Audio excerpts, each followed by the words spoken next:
Pak Yono waktunya mengairi Sahara karena sawahnya Sahara sudah kering. Yo menawar guys ya. Kan tidak ada yang namanya mantan santri. Suami saya santri dan juga di lingkungan tempat tinggal kami itu mayoritas educated people. Otomatis saya juga menganggap beliau itu orang tua yang dituakan di situ, kemudian beliau seorang kiai juga, seorang dosen juga. Saya melihat. Assalamualaikum warahmatullahi wabarakatuh. Apa kabar teman-teman? Semoga kalian dalam sehat dan terus apapun. Viral terbaru dari Sarah ya, dimana ternyata pengacaranya Zaki Chong itu membela mati-matian seorang Sarah, padahal secara jelas dengan jejak digitalnya yang membakar sajadah itu pihak Sarah ya, karena Sarah dalam videonya itu yang beredar itu dia itu melihat orang yang bolak-balik dan kemudian curiga yang kemudian membakarnya, itu kan udah jelas ya. Dan kemudian ketika dia mempersekusi Hamim itu adalah sesuatu yang kurang ajar gitu ya, karena pelakuannya tidak layak kepada orang tua dan juga ulama, kiai yang seharusnya itu dihormati meskipun apapun ya, dalam arti kejadiannya tidak layak ya jika dia mengeluarkan kata-kata penuh dengan kebun binatang. Tapi anehnya si Zaki Chong tetap membela bahwa ada satu titik kebenaran. Terus konyol sekali teman-teman ya, tentang sebuah pernyataan dari seorang Zaki Chong yang merupakan pengacara profesional dan sangat luar biasa itulah. Dan sebelum videonya kita play. Dan di Twitter itu semua di framing oleh Ibu Sahara. Sebenarnya Ibu Sahara lah yang, mohon maaf dalam tanda kutip, minta sama saya. Dan saya ini orang yang anti zina. Kenapa? Saya itu hafidul Quran, saya itu hamilul Quran. Harapannya bisa berdamai Pak ya. Selesai, Pak. Saya ingin selesai.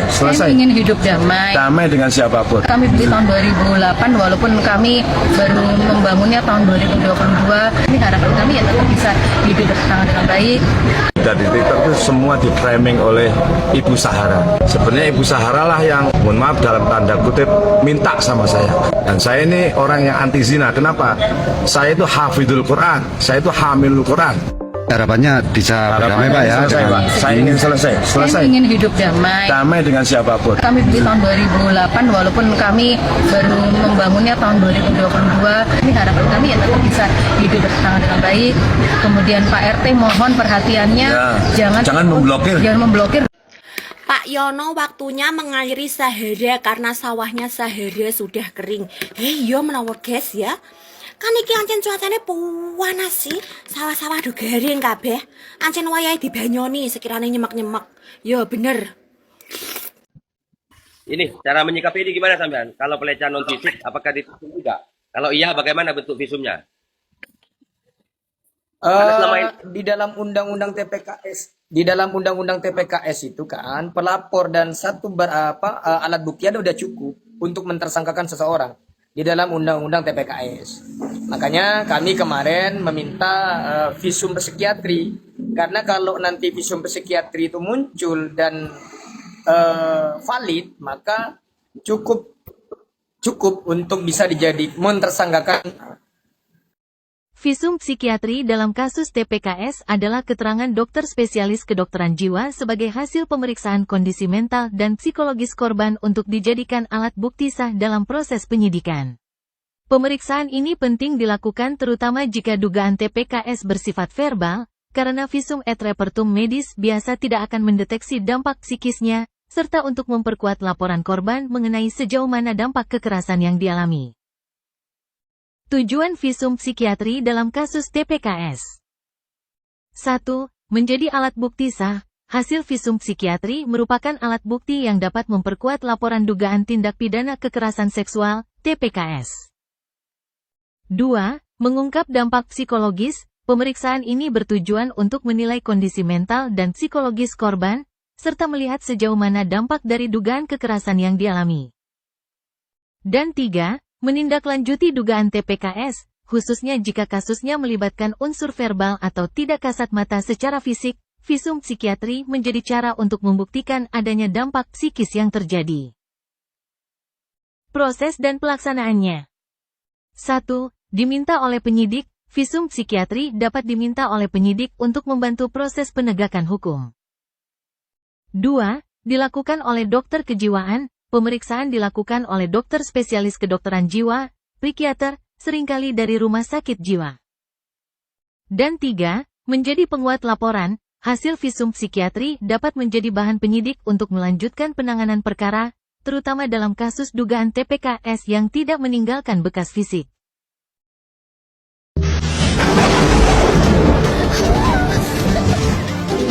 Saya seorang santri, tidak ada yang namanya mantan santri.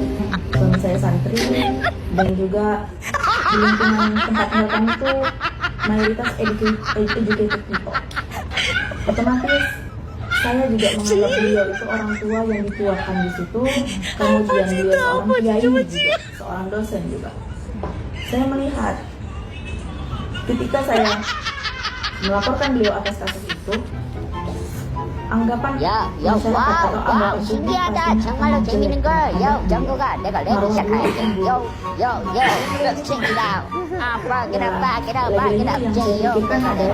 publik hal-hal yang memang saya juga sebagai pribadi, orang yang lebih tua dari Ibu Zahara cukup menyayangkan, dan alasan apapun memang tidak dapat dibenarkan. Namun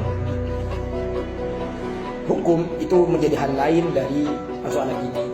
Adabnya memang harus ditata dan diperbaiki. Persoalan hukum harus diberikan pertanggungjawaban untuk siapapun. Jam 1 malam itu garasiku dan itu rumahnya dia. Kemudian aku tuh kayak curiga, dia kok bolak-balik ya di depan garasi, kemudian ke atas sini, ke atas lahan kosong ada di garasiku. Ternyata kecurigaanku benar. Aku nemuin sejadah, kasur, bantal, dan juga pakaian dalam istrinya. Dan aku hafal betul, dia sering kesini setiap malam. Apa coba motifnya? Ngeri banget, sumpah. Ngeri banget ini. Kayak ada mistis-mistisnya nggak sih? Kita baru tahu juga ya. Ini nih, ada kasurnya. Kesini. Salah satu manusia yang paling buruk adalah manusia yang mengajak orang, menghasut orang, membenci orang yang dia benci. Paham nggak sampai sini? Kemarin Bapak Imam Muslimin telah memenuhi undangan ya dari pihak penyidik untuk dimintai keterangan sebagai saksi pelapor terkait pengaduan beliau ke Polresta Malang Kota. Kira-kira pelaksanaan dimintai keterangan tersebut dari jam 11 sampai jam 4 sore.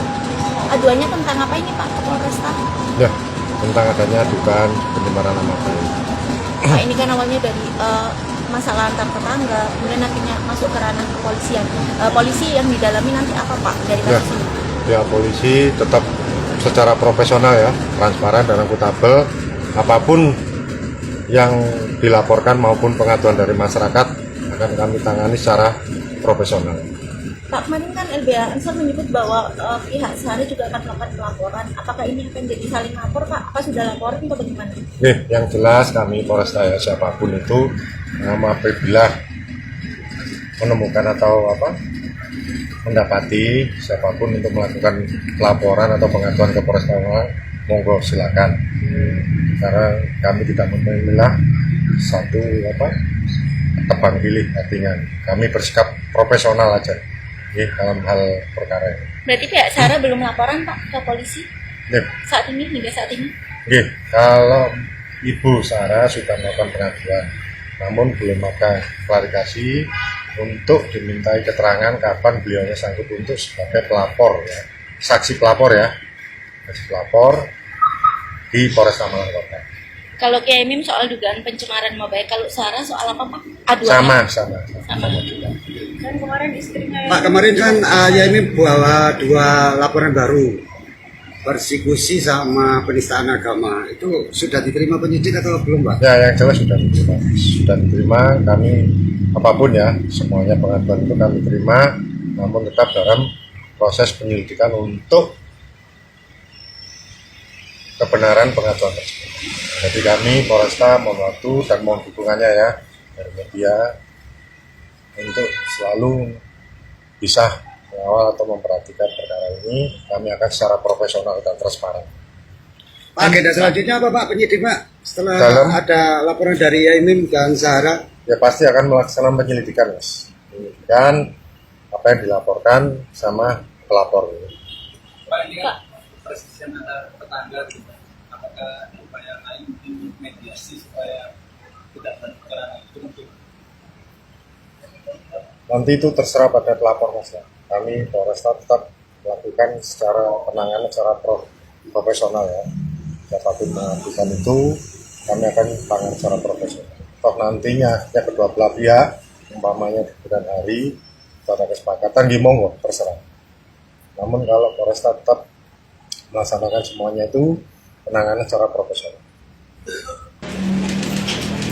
Mohon doanya ya teman-teman, mohon doanya. Saya sebenarnya nggak kuat aku. Hukum Panjaitan, dan ini sedang persiapan untuk ke Polresta. Beliau akan memenuhi undangan untuk sebagai saksi pelapor.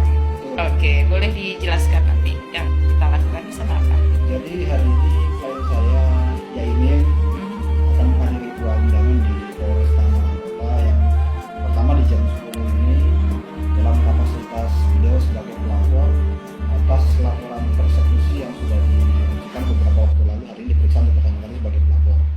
Yang kedua nanti sekitar jam 1 juga akan diperiksa di Polresta dalam kapasitasnya sebagai terundang atas pengaduan yang disampaikan oleh pengadunya namanya Nurul Sahara ini ya.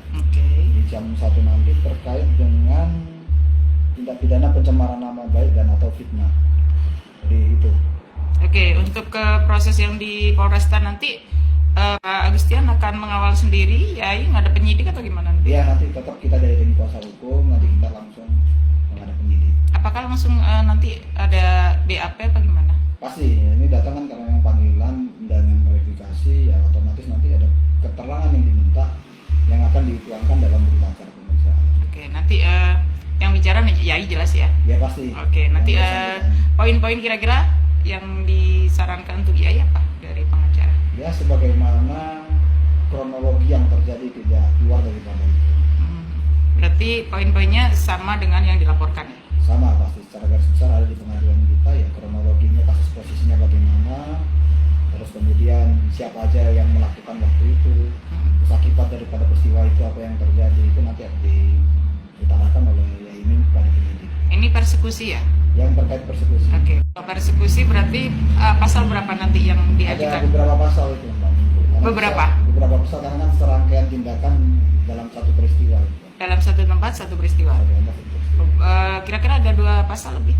Ada berapa? 3 tempat pasal saya lupa. 3 pasal. Kalau untuk barang bukti lebih dari 2 jelas? Barang bukti ada beberapa. Beberapa? Terutama kita punya video yang versi kita yang memang ini disimpan oleh Bu Nyai, tidak pernah dirilis. Oke, video resmi ya? Video versi kita yang tanpa dipotong, tanpa diedit, masih ori. Jadi memang sudah, ya Bu Nyai itu kan selalu tenang merekam berdasarkan sudut pandang kita. Yang ini kita nggak perlu katakan berdebat di ruang publik, ada ruangnya sendiri untuk kita membuktikan itu. Berarti masih ada satu video yang belum ada beberapa, tapi tidak pernah kita rilis. Oke, dan itu memang dibuat keyword untuk barang bukti. Kita sudah kita perkirakan kalau terjadi sesuatu di kemudian hari ini akan kita munculkan di tempat di mana sarana yang tepat lah. Berarti untuk peluang kira-kira laporan ini akan diterima di BAP sehingga bisa gelar perkara ada potensi berapa persen? Ya, berdasarkan kemampuan hukum yang saya pahami, unsurnya ini masuk ya. Masuk ya. Unsurnya masuk berdasarkan pemahaman hukum selama saya belajar, unsurnya terpenuhi. Udah, oke. Harapan untuk hari ini apa nih Mas? Harapan hari ini ya kita berharap pemeriksaan berjalan dengan lancar. Pak Yai sebagai yang diperiksa untuk jam 10 dan 11 semoga sehat-sehat ya. Beliau agendanya kan banyak. Oke. Terima kasih Pak Agustian Siagian SH, pengacara resmi dari Yaimin yang sekarang sedang berkasus. Kita doakan semuanya lancar. Dari Kota Malang untuk Anda. Ya, sebentar itu aja. Jika kita melihat dari kasus Zahra memang terus akan berkelanjutan, di mana Zahra juga mempunyai babak-babak baru ya, di mana dia melaporkan 8 TikToker kemarin dan juga selebgram yang berusaha untuk menjatuhkannya, padahal pada kenyataannya itu memang sesuai fakta karena berdasarkan jejak digital yang beredar. Tapi justru dia yang memutarbalikkan fakta ya, karena dia merasa yang justru dirugikan ya. Dirugikan ya, dari awal kan awalnya itu parkir dan kemudian yang dirugikan justru Pak Yaimim karena dia tidak bisa mengakses jalannya sendiri karena tertutup oleh mobil-mobil rental meskipun pelakunya bukan dari pihak Sarah, customer misalnya yang pernah beredar di percakapan mereka. Tapi itulah Sarah ya, dia pintar menghasut ya, memutar balikan fakta hingga dia itu mencari perhatian netizen ya. Tetapi netizen udah nggak bodoh lagi. Sekarang netizen sudah berpihak kepada dia, meskipun kadang-kadang Pak Yaimim ya amat disayangkan, dia terlalu banyak berkomentar, terlalu banyak mengeluarkan statement-statement yang akhirnya malah justru seorang-orang itu lebay ya, dan tidak elegan sebenarnya sebagai seorang ulama. Tetapi beda lagi karena Pak Yaimim itu memang seorang ahli filsafat. Apa yang diungkapkannya bisa menjadi pembelajaran bagi kita jika kita menelaah lebih jauh. Misalkan dia mengatakan Pak Joni itu orang miskin, itu cuma kuli batu. Ya betul secara realita, tapi secara kiasan itu memang akhirnya memang benar-benar miskin. Pertama, miskin dalam arti adab ya. Dia itu tidak mempunyai etika. Dia itu mempersekusi dirinya orang yang lebih tua dengan cara yang tidak layak, dengan cara ingin menyantetnya. Itu namanya miskin etika, teman-teman ya. Dan kedua, dia itu memang tukang kuli ya. Iya, tukang kuli apa ya? Tukang mukuli atau entah apa kiasan dari Pak Yaimim itu memang benar adanya. Mungkin kadang-kadang ada salah penafsiran dari netizen itu yang disayangkan, sehingga akhirnya ada pembelokan lagi. Oh ternyata Pak Yaimim juga gini kok gitu ya. Itulah yang terjadi. Tetapi jika kita kembali melihat jejak digital ke belakang ya, memang ada pembelokan Sarah yang akhirnya membuat kadang-kadang si netizen malah justru memihaknya lagi ya. Si Sarah katanya itu awalnya itu nggak pernah pegang HP, nggak pernah pegang gimana. Yang pertama memviralkan itu kan Sarah ya. Memang buros memegang HP dan merekamnya, tetapi untuk simpanan saja. Sewaktu-waktu ada yang viral itu kan baru dia membalas ya atau meng-up ulang. Tapi kata Sarah ya, dia itu tidak pernah memegang HP dan tidak pernah mengupload. Nah itu kan aneh sekali, berbanding terbalik dengan kenyataannya. Padahal yang memviralkan pertama itu dia. Yang kedua tentang kasus pencabulan ya, maksud saya kasus yang tidak negatif ya. Kasus yang tersebut kan tidak pernah dilakukan Pak Yaimim. Yang dilakukan Pak Yaimim itu bersama istrinya ya, malah diajukan. Itu aneh sekali ya. Itu kan hanya katanya verbal. Oke, kalau verbal yang seperti apa? Versi Yaimim atau versi Sarah? Karena perkataan Yaimim selalu dibelok-belokkan oleh Sarah. Oleh karena itu amat sangat terancam. Memang buktinya jika ini disodorkan agak susah. Yang terakhir berbelok lagi menjadi pencemaran nama baik atau ujaran kebencian. Ya itulah ya, akan menjadi polemik yang tidak terus berhenti di sini saja.